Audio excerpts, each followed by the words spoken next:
interview living legends. Don't go away.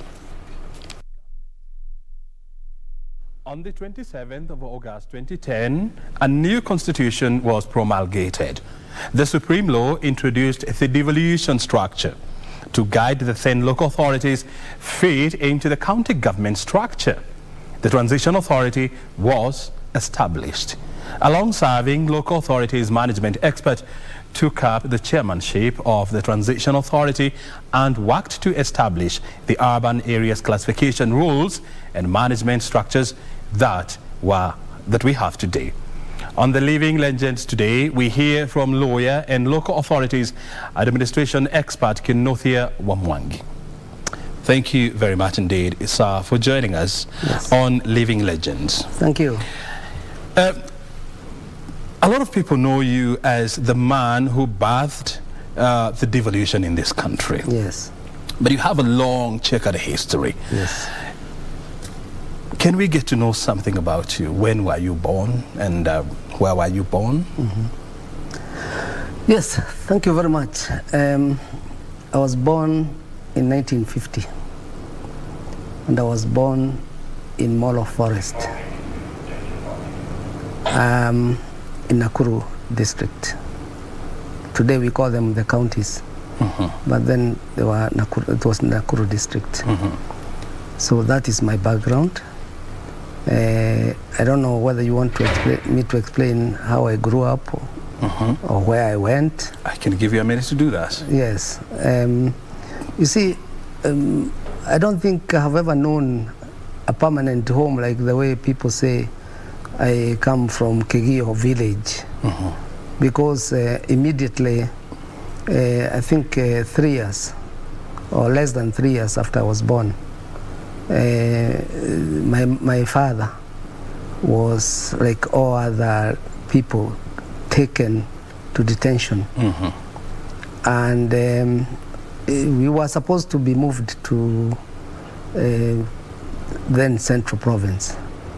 But it happened that one of my grandfathers worked for a forest, for the forestry department in Elbagon, Gishagi village. So my mother pleaded to be allowed to join the father at Gishagi village. And at Gishagi village is where I stayed from 1953 when my father was taken to Marigat, a detention camp. We stayed there. By the colonialists? By the colonialists, of course. Yeah. Detention camp, oh yes, yeah, detention can also be Latter-day. Yeah. But that was by the colonialists, 1953. So we went to Gishagi forest and we were there for 4 years. My father was released 4 years later, and he was brought back to Molo, where they had taken him from. So we shifted. He was given work by the Catholic Church, one as a part-time catechist, and then doing other jobs. Then he was posted because of his catechist work to open what you call an outstation of the Catholic Church in Mariashoni Forest. So how did you end up in public space? Now, in public space, I ended up because, and this is a bit interesting, when I was in the Kenya School of Law, I saw a job advertised for county clerk in Nakuru, and I applied. And surprisingly, a student in Kenya School of Law, I was interviewed and passed. So now I was the clerk of Nakuru County Council. But then just before I left the school, because I was employed several weeks before I left, it was announced to me that the job had been taken away from me. Wow. Why? Because the clerk who was there had been sacked and had been reinstated by Mzee Kenyatta. And nobody could argue with that. But they told me, you go to Thika, we are going to create a position of legal officer. If you do your interview and you pass, the salary will be compatible. But if they accept you, we shall create the position. Then I became April 20th, 1975, I became the legal officer for Thika Municipal Council. How did you end up in Mombasa as a deputy county clerk? What happened is that in the meantime, I had now been admitted to the bar, and I translated into an advocate, Thika Municipal Advocate. And when I saw an advert in my second year of employment in 1976, I applied. And I asked the town clerk to allow me to apply, who was my boss. He agreed. So I applied. And it was interesting because when I went for interview, I was a very young man. I was hardly 26, right? But then there was some commission called the Nyali Commission. You know, the youngest person after me had 7 years of practice as a lawyer.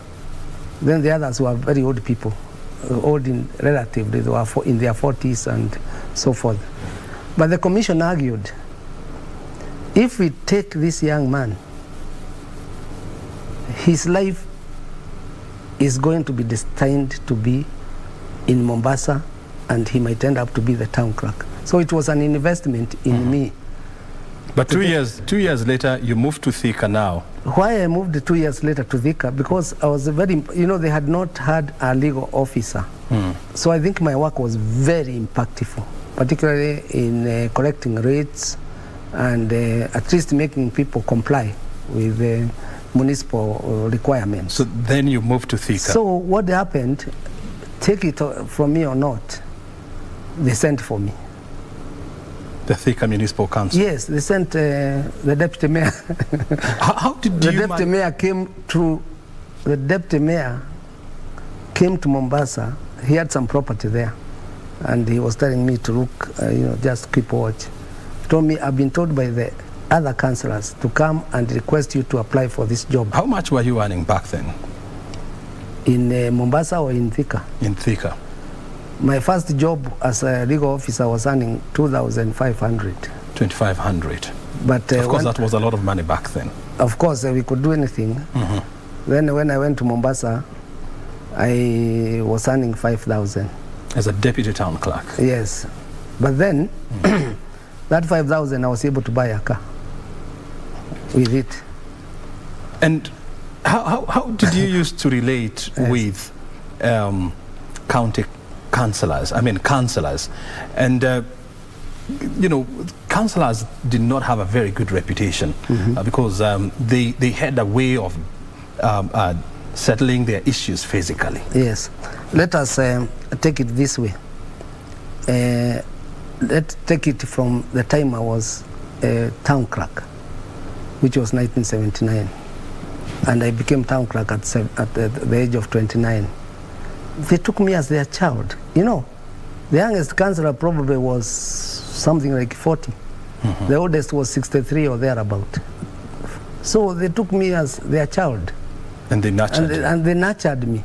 Mayor Kibicha literally nurtured me because he had employed me from the School of Law. He had hired me again with his councillors from Mombasa. He had sent for me. So they saw me as their child and they nurtured me. And don't forget, I was the second graduate in Thika Municipal Council. The first one was called Irongo. He was a municipal engineer. So now I brought a new type of leadership because I brought in planning, I brought up innovations. I introduced many things because my time in Mombasa, working under a commission, a municipal commission, taught me a lot of things. And all this time, you were not married? Now, when I became town clerk in 79, I got married the following year. In 1980? Yes. Was your wife supportive? Supportive of me? Yeah. Hey, my wife, up to today, she's very supportive.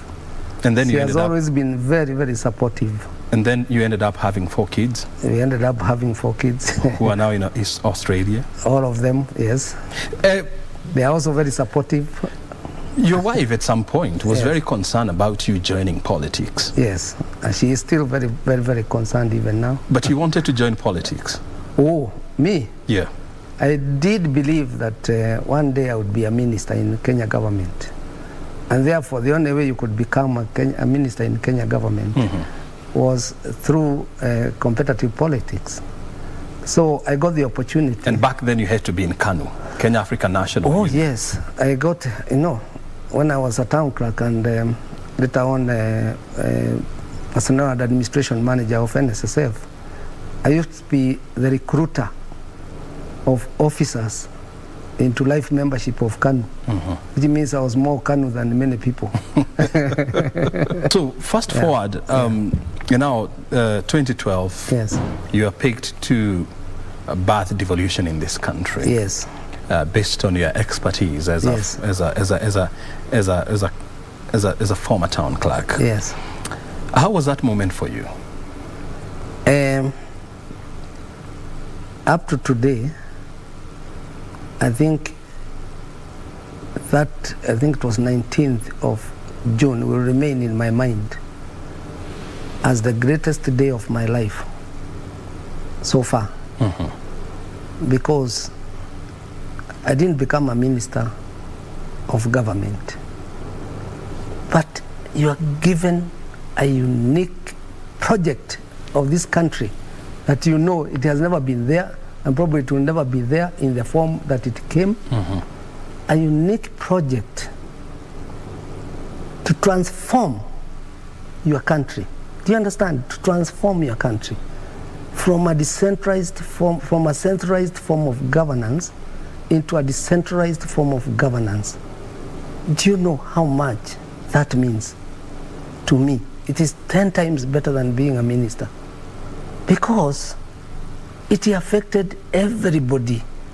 The president, it affected you at home, it affected my mother, it affected everybody, because you had to define new systems of governance.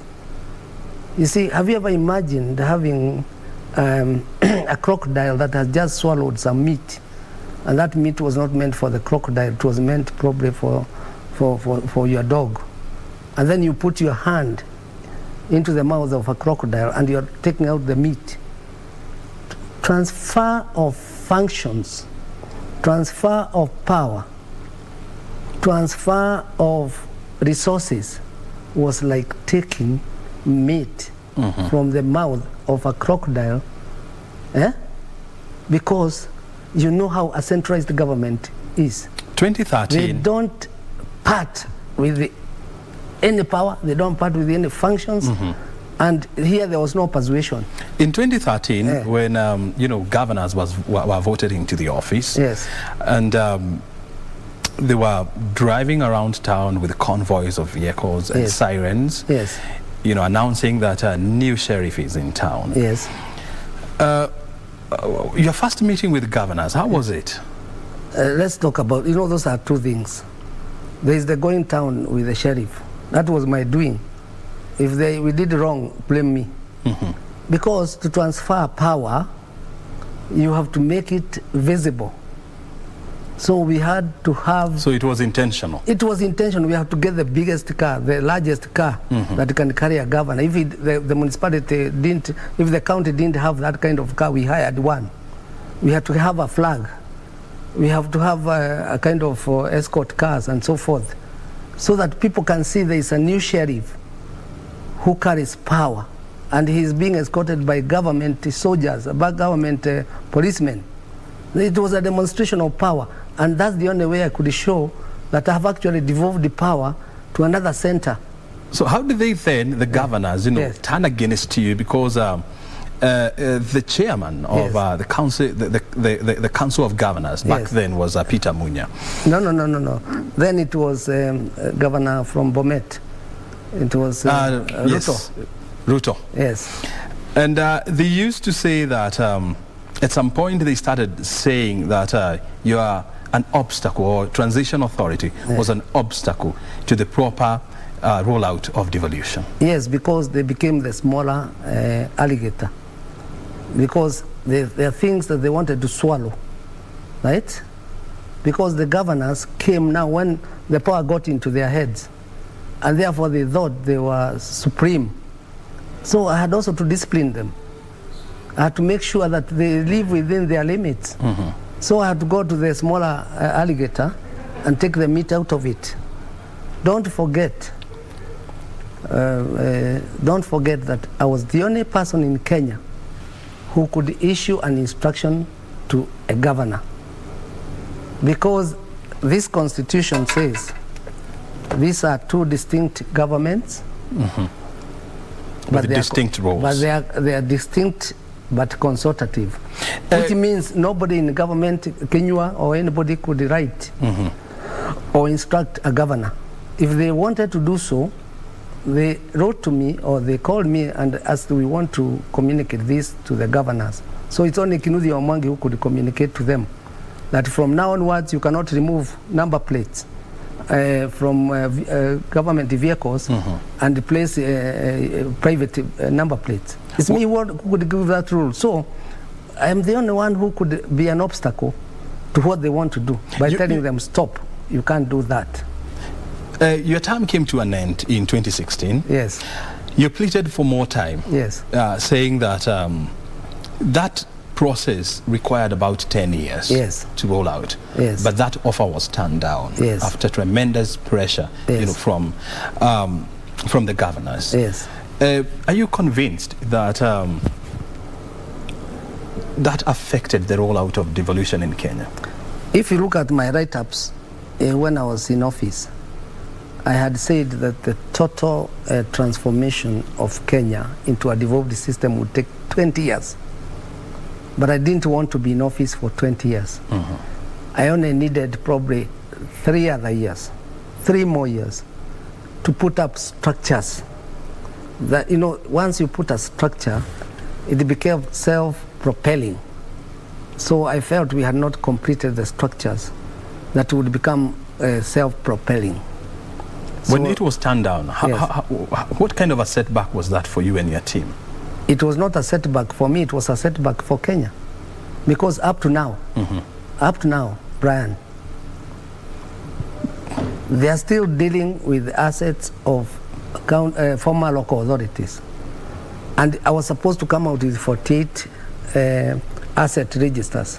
One of the 48 register was all government assets, national government assets, all.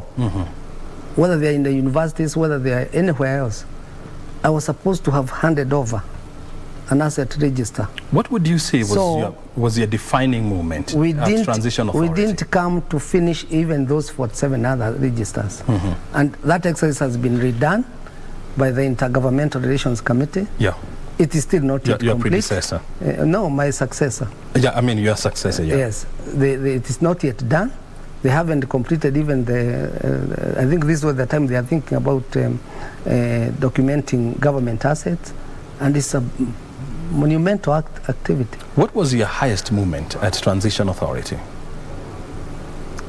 I think it is swearing in the governors. Swearing in the governors. What was the day I was in the field in the Uhuru Park with His Excellency Prime Minister Raila Odinga, swearing in with a judge, Kidero, and more my representative, my members all over the country at the same time at noon, swearing in 27th of April 2013. I had representatives all over the country, 47 counties. Someone authorized by me to take charge of the swearing of governors at noon. All of them were sworn at noon, 27th of April 2013. And what would you say was your lowest moment at Transition Authority? I would just say the lowest moment is when they did not understand. When I saw the same governors turning against me and saying I can't continue. And so since you left office, what have you been up to? I've been up to many things. One, I do partial consultancy on many things, HR, law, and devolution, and all that. But above all, I decided now this is the time to document my experiences on devolution. So I can say from 2016 I took very serious, a very active disposition to write books. And now I can say one book, so I was telling your colleague, came out yesterday from Jomo Kenyatta Foundation. It came from the printer.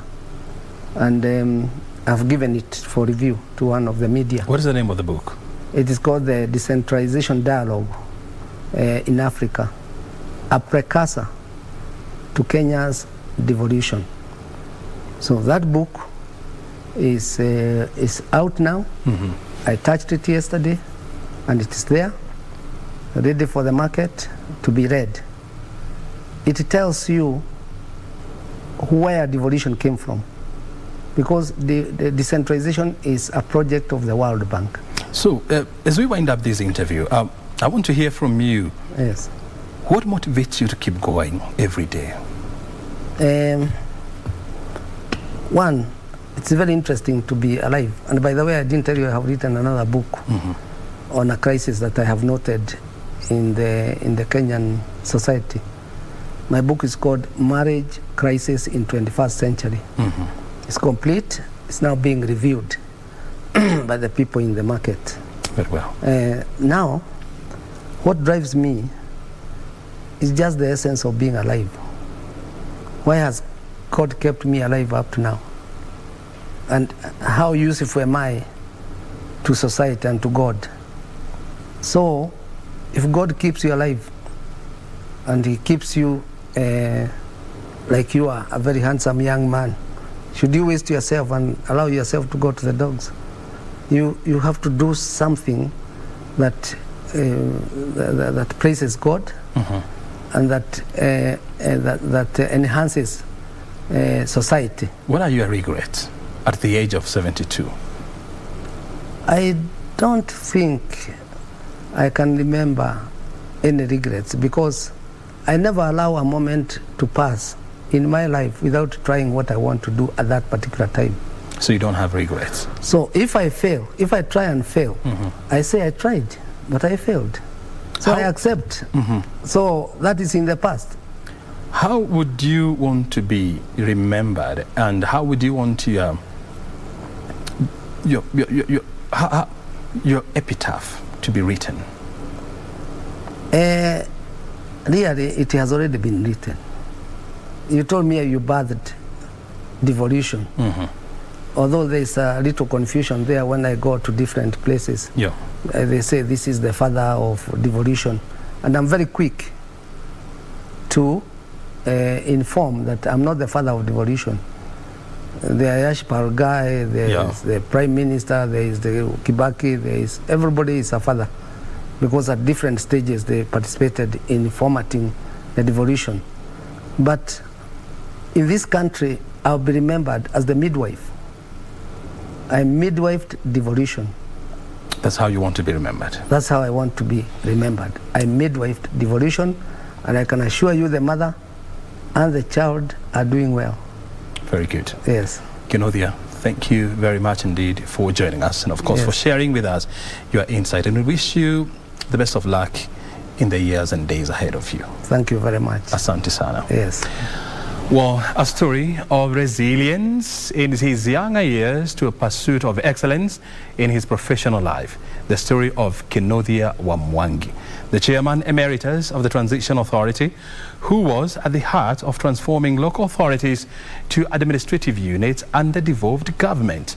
He had seen the highs and the lows of it all and has it curated for posterity in his book. It has been a pleasure hosting Kinuthia Mwangi on Living Legends. My name is O'Brien Kimani. Thank you for your time.